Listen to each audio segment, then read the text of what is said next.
para que su iglesia se prepare. Así, hermano, que todo empezó una noche. Era una noche que yo me hallaba enferma. Era una noche que según avanzaba y avanzaba la noche, mi cuerpo seguía perdiendo fuerza.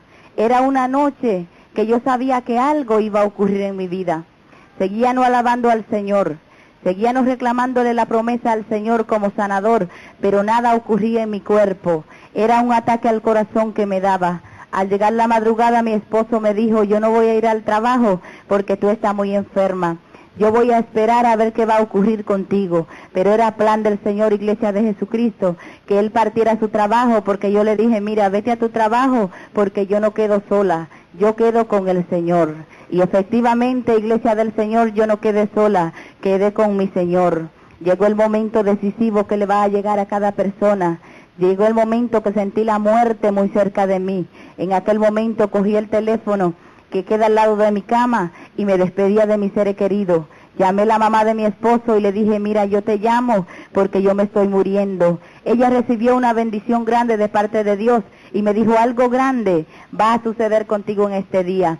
Llamé a otro hermano de la congregación y le dije las mismas palabras. Y me dijo, algo grande va a suceder contigo en este día. Levántate de esa cama y sigue alabando y glorificando al Señor. Le dije, yo no tengo fuerza ni aún para sentarme en mi cama. Pero en aquel momento me dijo, dice el Señor que le reclame su fuerza. Comencé a reclamarle la fuerza al Señor. Comencé a decirle, Señor, tú eres mi fuerza. Y aunque mi cuerpo no tenía fuerza, me comencé a sentar en aquella cama. Me paré de mi cama, pero ya las piernas no sostenían mi cuerpo. Ya mi cuerpo se comenzaba a tambalear de un lado para otro. Era el momento decisivo para mi vida. Era el momento de mi encuentro con mi Salvador. En aquel momento recuerdo que ya las palabras eran bien bajas, ya no se podían escuchar, pero mi espíritu clamaba al dador de la vida, mi espíritu clamaba al Dios Todopoderoso. En aquel momento no se escuchaban aquellas palabras en aquella habitación, pero los oídos y los ojos de mi Dios estaban atentos a aquel clamor que le daba en aquella habitación. Le decía, ven Señor Jesús, que yo te espero. Ven Señor Jesús, yo sé que tú eres real. En aquel momento miré y aquel cuarto comenzó a arder en fuego. Una luz preciosa llenó todo aquel cuarto. De momento sentí temor, pero cuando vi que aquel fuego y aquella luz no era nada terrenal, que era algo celestial, todo temor desapareció de mi vida. Y en aquel momento comenzaron a descender personajes celestiales. Yo veía ángeles que llegaban a aquella habitación, ángeles que lo podía ver caminar, ángeles que lo podía oír hablar. Y te puedo asegurar, Iglesia de Jesucristo, que no estamos solos. Hay ángeles que acampan alrededor de aquellos que le temen al Señor. Pero yo seguía de estatura de hombre, así aquí en la tierra, venía todo vestido de blanco, tenía un cinto de oro cruzado en el pecho y caía amarrado a la cintura, tenía una cinta en el pecho con letra de oro que decía fiel y verdadero, calzaba sandalias, su pelo era rizo y daba al hombro, era como blanca lana, su rostro brillaba como cuando el sol brilla en toda plenitud, sus ojos eran como llama de fuego, pero de ese rostro precioso, de ese rostro amoroso, brotaba un amor inmenso, y allí llegaba el Rey de Reyes y el Señor de Señores. Mi cuerpo comenzó a temblar, porque delante de la presencia de Dios tiembla la tierra. Ya mi cabeza estaba cabizbaja, pero yo sentí esos pasos seguros que venían a donde yo estaba. Llegó tan cerca de mí, y cuando llegó tan cerca de mí yo sentí el toque de aquel Dios poderoso, y levanté mi rostro, y cuando vi aquel rostro de cerca que me dijo, mira, yo soy Jesús.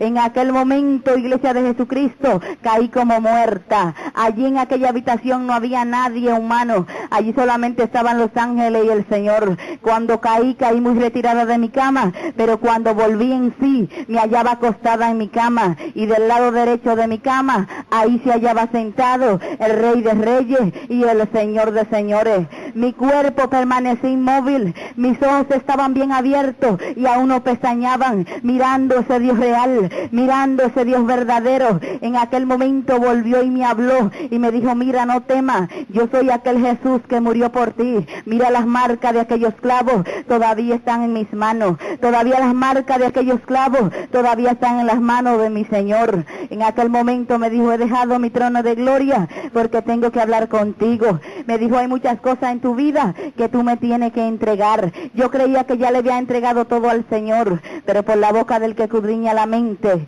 por la boca del que me podía ver por dentro y por fuera, me decía, quedan cosas por entregar. Le dije, Señor, ¿qué queda por entregar en mi vida? Y me dijo, hay ira en ti, hay pereza en ti. Y me dijo, muchas cosas, hay división en ti. Y me dijo, todas estas cosas minan a mi pueblo. Ustedes dicen que pertenece a la carne, pero tienen que entregármela si quieren entrar en mi reino. En aquel momento me dijo, no es el 25% que exijo de ti, no es aún el 50%, no es aún el 25%, es el 100%. Me dijo, es siendo santo, porque aquel que se llamó es santo. Me dijo, es sin mancha y sin arruga y sin cosa semejante. Terminó el Señor de tratar con mi vida y me dijo, vamos a dar un viaje. Le dije, Señor, ¿es el viaje misionero que tengo? Y me dijo, no. En aquel momento me dijo, levántate. Me levanté de mi cama. Lo más precioso que pude ver y experimentar era que ya miraba a mi Señor como un amigo, como un hermano mayor. En aquel momento nos paramos a través de mi ventana. Todas mis ventanas miran hacia la ciudad de Nueva York. En aquel momento miré aquel rostro maravilloso, se tornó triste. En aquel momento el Señor comenzó a llorar y me dijo, mira, se predica mucho mi palabra, pero ya no quieren oír mi palabra. Me dijo, ya el pecado de esta ciudad ha subido delante de mi Padre. En aquel momento me decía, se predica mucho mi palabra, pero no quieren oír mi palabra. Me dijo, es otra Sodoma. Y en aquel momento me presentaba y miraba esa visión y miraba cómo los homosexuales desfilaban por las calles, a un gobernante y alcalde leyendo delante de ellos. Y el Señor me decía, es otra Sodoma. Pero en aquel momento se me quedó mirando fijamente y me dijo, vivo yo, si no descenderán mis juicios muy pronto sobre este país.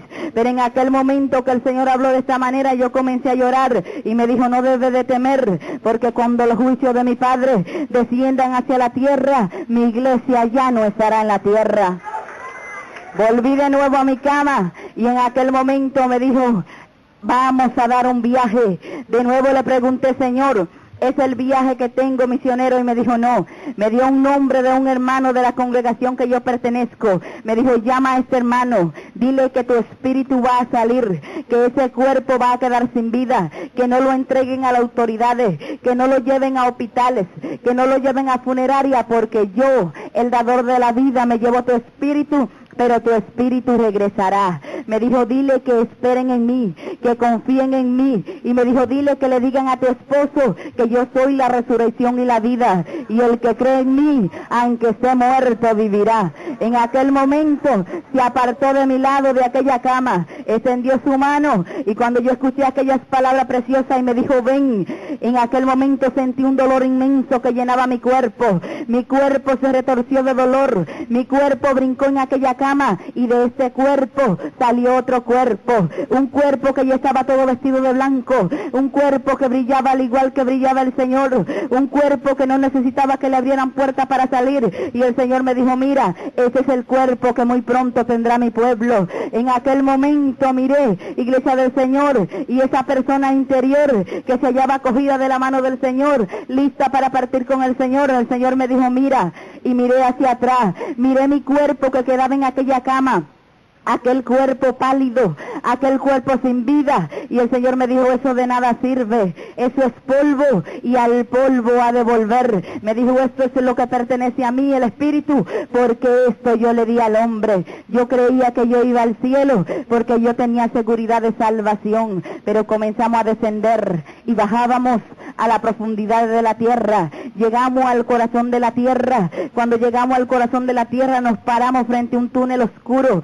un túnel maloliente, algo que daba horror. En aquel momento me volví al Señor y le dije, Señor, yo no quiero ir a ese lugar. Pero el Señor con voz fuerte me dijo, es necesario que tú vayas ahí primero, es necesario que tú veas lo que hay en ese lugar. Entramos por aquel túnel oscuro, por aquel túnel maloliente. Cuando llegamos a la mitad de ese túnel, mi espíritu comenzó a oír, mi espíritu comenzó a experimentar lo que dice la palabra de Dios, que allí es el lloro y el crujir de dientes. Hacia mí llegaba un alarido terrible que jamás yo voy a olvidar, iglesia del Señor. Llegamos al final de aquel túnel oscuro, nos paramos en una roca, y cuando nos paramos en aquella roca, el Señor me dijo, mira, delante de mí estaba un enorme pozo que yo no le podía ver fin. Delante de mí estaba ese espectáculo horroroso, ese infierno real, ese infierno verdadero, que no es un cuento de hadas, que no es algo que se lo ha inventado la iglesia del Señor. Delante de mí estaba ese espectáculo horroroso.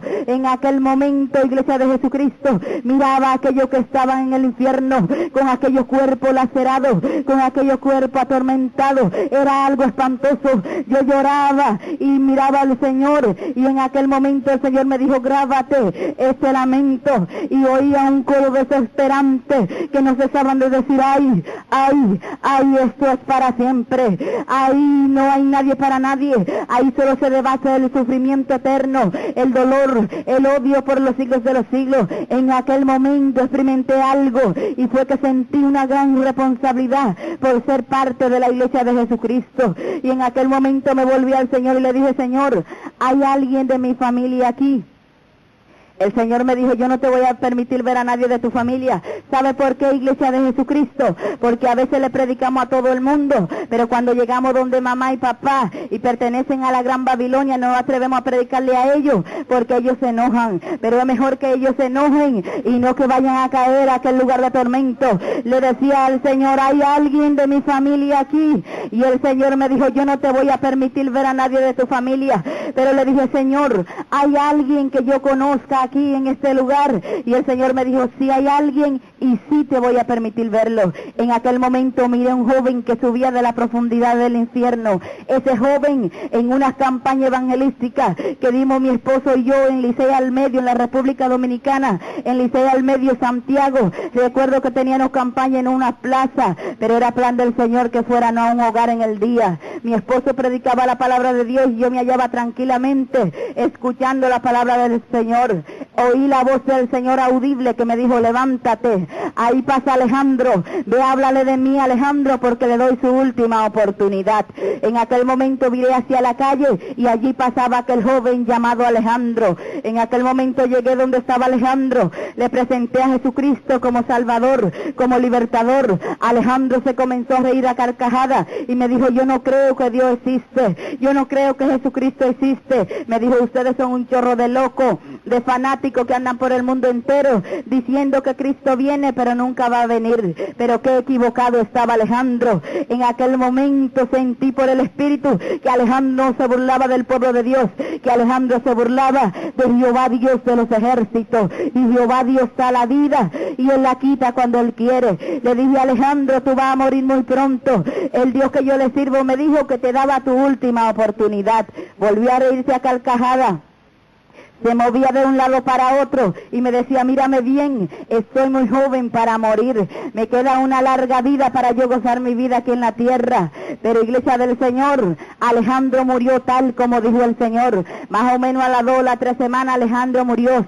Alejandro lo mataron. Alejandro no tenía la entrada al cielo, que es la salvación a través de Jesucristo, y Alejandro murió borracho, y los borrachos no heredarán el reino de los cielos. Y allí fue a caer Alejandro, a aquel lugar de tormento. En aquel momento miraba a aquel joven, aquel rostro conocido, en aquel momento miraba aquel cuerpo lacerado. Lo que más me llamó la atención fue unos enormes gusanos que atormentan a aquellos que se encuentran en el infierno. Se movía de un lado para otro con desesperación. Un grito desgarrador allá en la profundidad de la tierra se escuchó de aquel joven y me dijo, ay, ay, eso es para siempre. Me dijo, Alejandro me conoció al igual que yo lo conocí, y me dijo, yo no tengo oportunidad.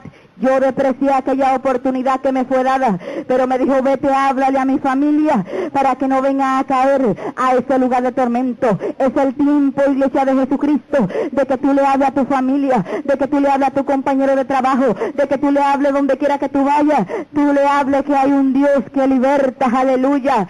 En aquel momento el Señor me dijo, yo quiero que tú veas algo más. Me enseñó una multitud atormentada y me dijo, parte de esta multitud una vez me conocieron, una una vez gustaron de esa salvación tan grande. Yo te quiero decir, hermano, que hay muchos que vagan por las calles descarriados, y me dijo, dile a mi pueblo que este camino no es de quien lo comienza, que este camino es de quien lo termina, y lo terminaremos el día que lleguen a aquella Jerusalén preciosa. Y me dijo, es estrecho, es angosto el camino por el cual van a llegar al cielo.